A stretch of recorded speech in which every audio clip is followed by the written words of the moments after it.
Palestinians flee Jabalia refugee camp as Israeli troops launch new operations in northern Gaza. AP correspondent Rika Ann Garcia reports. In a video captured by the AP, you can see groups of men, women, and children walking along the streets, surrounded by flattened buildings and concrete slabs. They made their way on foot, on donkey carts, or in cars piled high with mattresses and other belongings. Israeli forces have repeatedly raided Jabalia, a refugee camp that has turned into a densely built urban district over the past 7 months. Fighting renewed there this month when Israel said Hamas fighters had regrouped in the area.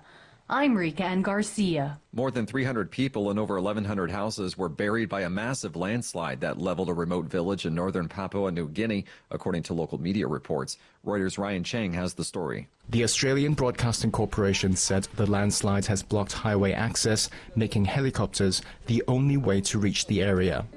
It said emergency teams had reached the sparsely populated area where the death toll is expected to rise. Papua New Guinea's Prime Minister James Marape said disaster officials, the Defence Force and other officials are assisting with relief and recovery efforts. Ryan Chang from Reuters. Police in India say that at least 27 people, including children, have been killed in a major fire at an amusement park. The blaze broke out Saturday at the park in the western city of Rajkot in the Gujarat state. A police officer said that the bodies were difficult to identify. Another police officer said that the fire was under control. The cause was under investigation. The amusement park was privately owned, and Police Commissioner Raju Bhagarva said that authorities will file a case of negligence against the owner. For additional stories, visit voanews.com. This is VOA News. Millions of Indians are voting in the next to last round of a grueling national election in the searing summer heat. VOA's Tommy McNeil has more. The combined opposition is trying to rattle Prime Minister Narendra Modi's campaign for a third consecutive term for himself and his Hindu nationalist party. Saturday's voting in 58 constituencies, including 7 in New Delhi, will complete polling for roughly 90% of 543 seats in the lower house of parliament. The voting for the remaining 57 seats on June 1st will wrap up a 6-week election. The votes will be counted on June 4th. This election is considered one of the most consequential in India's history and will test the limits of Modi's political dominance. Tommy McNeil, VOA News. Britain's defense ministry says a World War II-era Spitfire fighter plane has crashed near an Air Force base in eastern England. The pilot was killed. The ministry confirmed the death Saturday of a Royal Air Force pilot in a, quote, tragic accident near RAF Coningsby, an air base. There was no immediate word on the cause of the crash. The base is home to the Battle of Britain Memorial Flight Collection of wartime fighters and bomber aircraft. More than 20,000 Spitfires were built in the 1930s and 40s, and the plane played a key role in the Battle of Britain. The crash happened days before wartime aircraft will take to the skies to commemorate the 80th anniversary of D-Day. Prosecutors in the classified documents case against Donald Trump are pushing to curtail potentially threatening comments by the former president. AP correspondent Norman Hall reports. Federal prosecutors have asked the judge overseeing the classified documents case against Donald Trump to bar the former president from public statements that pose a significant, imminent, and foreseeable danger to law enforcement agents participating in the prosecution. The request follows false claims earlier in the week by Trump. He said FBI agents who searched his home in August 2022 were authorized to shoot him and were locked and loaded, ready to take him out and put his family in danger. Prosecutors say agents operated under routine search policy, did not use force, and that the search was conducted in coordination with the Secret Service while he was away. Norman Hall, Washington. South Africa's 4 main political parties have begun a final weekend of campaigning before a possibly pivotal election that could bring the country's most important change in 30 years. The long-ruling African National Congress has been in the government ever since the end of white minority rule in 1994. Supporters gathered at a soccer stadium in Johannesburg on Saturday to hear party leader and South African President Cyril Ramaphosa speak. Wednesday's vote could be a landmark moment when the party once led by Nelson Mandela drops below 50% of the vote for the first time.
Thank you for watching.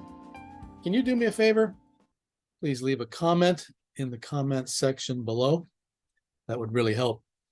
Thank you, and see you again soon.